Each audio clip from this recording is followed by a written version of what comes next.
I've been interested in how to increase people's motivation for a long time, you know, and there's a nice literature on that, and part of it was created by Latham and Locke, Gary Latham and Edwin Locke, and they were looking at goal setting. That's how they described it, as a means to improve business productivity.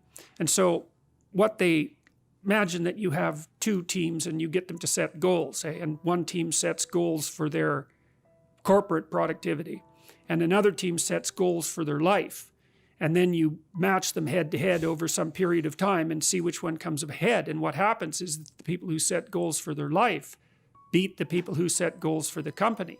And so that's really, and then there's a variety of other literatures that support that kind of hypothesis. But it's very, very worthwhile thinking that through, because what you want, if your company is structured properly, you want people in it who have a life. Right? So they're aiming at things that they think are valuable, because they're just not going to be motivated, period, unless they're aiming at things they think are valuable. And then you want their loyalty to the company to be nested inside that. So they have to see that working there, no matter what it is that they're doing, and you know, often jobs are repetitive and dull and difficult and challenging and all of that, or you wouldn't be paid to do them, right? They're not all fun and games. But if you can see that the less intrinsically interesting things that you're required to do are related in some directly intelligible way to goals that you regard as valuable, then that tags those activities with this dopaminergic kick that we were talking about earlier. So you need this hierarchy of values, right? Just like, here's what I'm doing with my life, here's why my job is important to that. Or maybe it isn't, and then you have to quit and go find a new job, but that's fine. But, you know, because you might discover that too. And so we started trying to formalize this at the same time that I also realized something that I've never recovered from realizing, I think. So I teach students, usually for this class it was 3rd and 4th year students, and so this is at the University of Toronto.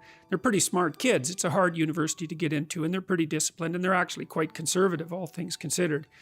And I was teaching them about stories, and about the fact that our life is a story with a goal and a purpose and a beginning point. And I was encouraging them to develop their own stories. So I had them write an autobiography, and they really got into that. That was quite amazing. To identify, you know, to break their life into epochs and then to describe the important episodes in each epoch, both positive and negative, and what they might do to reduce the possibility of the negative in the future and to capitalize on the positive. Which is the purpose of memory, by the way. And then also to write a plan for the future.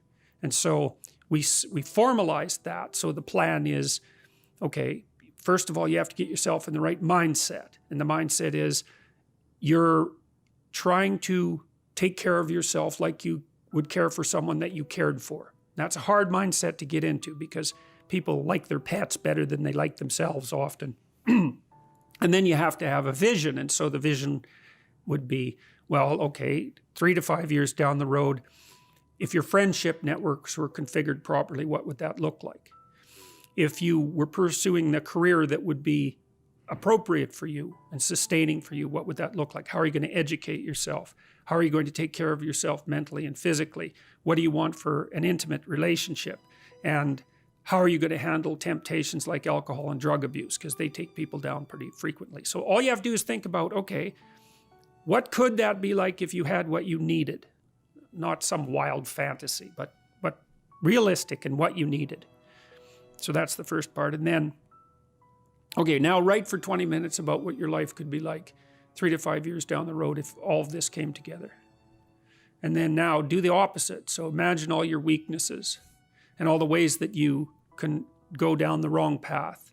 And then imagine that gets the upper hand. Then imagine where you are in 3 to 5 years. So then you get a polarity, eh? It's like not this and yes this. So you can run away from the things you don't want, and you can run towards the things you do want. That gets your anxiety behind you instead of in front of you, right? Because maybe you're going to go do something difficult and you're afraid of it. And then you think, well, if I don't do this, I'm going to end up there. It's like, oh, okay, that's so terrible that this little terrible is nothing. So And then in the next part of the exercise, you turn that into an implementable plan, you know, and you write about why your life would be better and why your family's life would be better and why your community's life would be better. So it's like fully articulated. And we've tested about 10,000 university students with that now in 3 different locales. And we've increased the probability that they'll stay in university by about 30% and raised their grade point average about the same.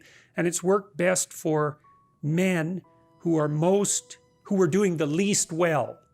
So in Holland, those were non-Western ethnic minority men, and they improved their performance enough to actually slightly exceed the Dutch national women who were at the top otherwise over 2 years. Yeah, it was unbelievable. It just blew us away. A psychological intervention to cure what's hypothetically a sociological problem. And so that's a good example of how, and what blew me away when I was first considering this is I had all these students, 21 years old, and I realized that no one had ever sat them down, not even once in their entire career in education, and said, okay, who do you want to be? Like, what sort of person is it that you want to be? Not job, it's like character. What do you want your life to be like? What should it be like? And what shouldn't it be like? And like, write about that seriously, like your life depends on it, because it does.